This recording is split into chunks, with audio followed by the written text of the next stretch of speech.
Today we're in Judges 18, and we read a very uncomfortable chapter yesterday, and it's just going to continue that way for a few chapters here in Judges. As we read these chapters, the challenge is sort of what I issued out in the commentary at the end of the last video, where I actually did some commentary.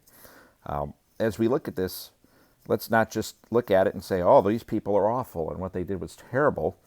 What I need to do is look in the mirror and say, Joe, where is there some warning for you in here? Even just a kernel of truth that you can look at this and say, I'm nothing like that. And chances are there's probably a kernel in there, at least, that applies to me. Not great thoughts, but we need to be realistic as we're in a spiritual warfare while we live this life on this earth.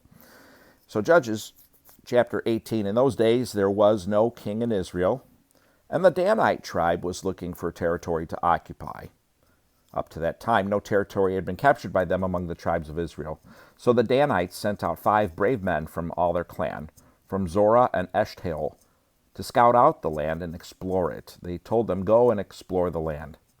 They came to the hill country of Ephraim, as far as the home of Micah, who we met in the last chapter, and spent the night there. While they were near Micah's home, they recognized the accent of the young Levite. So they went over to him and asked, who brought you here?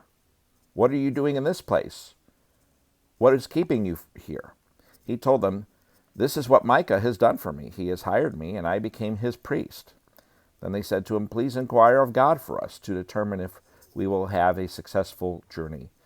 The priest told them, go in peace. The Lord is watching over the journey you are going on.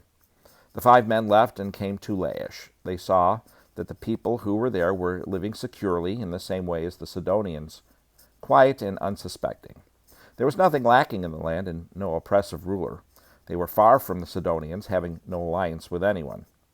When the men came back to their relatives at Zorah and Eshtaol, their relatives asked them, what did you find out? They answered, come on, let's attack them, for we have seen the land, and it is very good. Why wait? Don't hesitate to go and invade and take possession of the land. When you get there, you will come to an unsuspecting people and a spacious land, for God has handed it over to you. It is a place where nothing on earth is lacking. 600 Danites departed from Zorah and Eshtaol, armed with weapons of war. They went up and camped at Kiriath Jearim in Judah. This is why the place is still called the Camp of Dan today. It is west of Kiriath Jearim. From there they traveled to the hill country of Ephraim and arrived at Micah's house. The 5 men who had gone to scout out the land of Laish told their brothers, did you know that there are an ephod, household gods, and a carved image and a silver idol in these houses? Now think about what you should do. So they detoured there and went to the house of the young Levite at the home of Micah and greeted him. The 600 Danite men were standing by the entrance of the city gate, armed with their weapons of war. Then the 5 men who had gone to scout out the land went in and took the carved image, the ephod, the household idols, and the silver idol, while the priest was standing by the entrance of the city gate with the 600 armed men with weapons of war. When they entered Micah's house and took the carved image, the ephod, the household idols, and the silver idol, the priest said to them, what are you doing? They told him, be quiet. Keep your mouth shut. Come with us and be a father and a priest to us. Is it better for you to be a priest to the house of one person, or for you to be a priest for a tribe and family in Israel? So the priest was pleased and took the ephod, household idols, and carved image and went with the people. They prepared to leave, putting their dependents, livestock, and possessions in front of them. After they were some distance from Micah's house, the men who were in the houses near it were mustered and caught up with the Danites. They called to the Danites, who turned to face them, and said to Micah, what's the matter with you that you mustered the men? He said, you took the gods that I made and the priest and went away. What do I have left? How can you say to me, what's the matter with you? The Danites said to him, don't raise your voice against us, or angry men will attack you, and you and your family will lose your lives.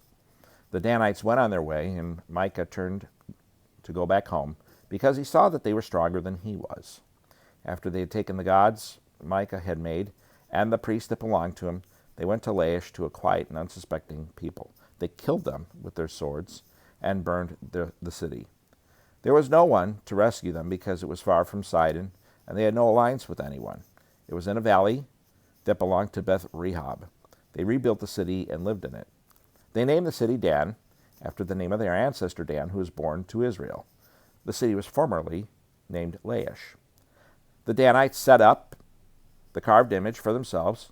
Jonathan, son of Gershom, son of Moses, and his sons were priests for the Danite tribe under the time of the exile from the land. So they set up for themselves Micah's carved image that he had made, and it was there as long as the house of God was in Shiloh. Judges 18 and the account of Micah and the Danites. The next 3 chapters are going to cover a different account. And so thanks for listening. Thanks for watching. If you're watching, thanks for hanging in there through these difficult chapters. And I hope you have a wonderful day. And I hope to see you here tomorrow.